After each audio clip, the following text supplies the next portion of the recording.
పిల్లల్ని పక్కన కూర్చోపెట్టుకుని పాట నేర్పిస్తే పాడేవారుగా మారతారు. పక్కన కూర్చోపెట్టుకుని టీవీలో పాట చూపిస్తే చూసేవారుగానే మారతారు.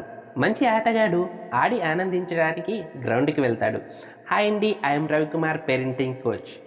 విజయం సాధించడం కోసం సంతోషాల్ని పక్కన పెట్టి కష్టపడి చెమటోర్చి పని చేయాలని కొందరు అనుకుంటారు. కాదు, చేస్తున్న పనిని ఆనందించటమే విజయం. మంచి ఆటగాడు ఆడి ఆనందించడానికి గ్రౌండ్కు వెళ్తాడు, మరొకరి ఆట చూస్తూ ఆనందించడానికి కాదు.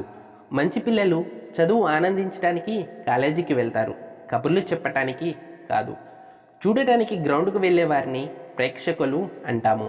కబుర్లు చెప్పటానికి కాలేజీకి వెళ్ళే వారిని ఏమంటారో మీరే ఆలోచించండి.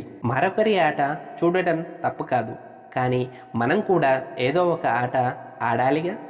ఇంకొకరి ఆట చూడటం కన్నా మనం ఆడే ఆట ఎక్కువ సంతోషాన్ని ఇస్తుంది. మనం కొట్టే చప్పట్ల కన్నా మన కోసం కొట్టే చప్పట్లు ఎక్కువ సంతోషాన్ని ఇస్తాయి. కొందరు ఈ వాదనని ఒప్పుకోకపోవచ్చు, అయితే చూస్తూనే ఉండండి, సంతోషం పొందుతూనే ఉండండి. చిన్నపిల్లల్లో అనూహ్యమైన ఒరిజినాలిటీ, సాధారణ జ్ఞాపక శక్తి ఉంటుంది. ఆ సమయంలోనే వారు చూసేవారుగా లేదా చేసేవారుగా విడిపోతారు. పిల్లల్ని చూసేవాళ్ళుగా కాకుండా చేసేవారుగా తయారు చేయాలి. పక్కన కూర్చోపెట్టుకొని పాట నేర్పిస్తే పాడేవారుగా మారతారు. అదే పక్కన కూర్చోపెట్టుకొని టీవీలో పాట చూపిస్తే చూసేవారుగానే మారతారు.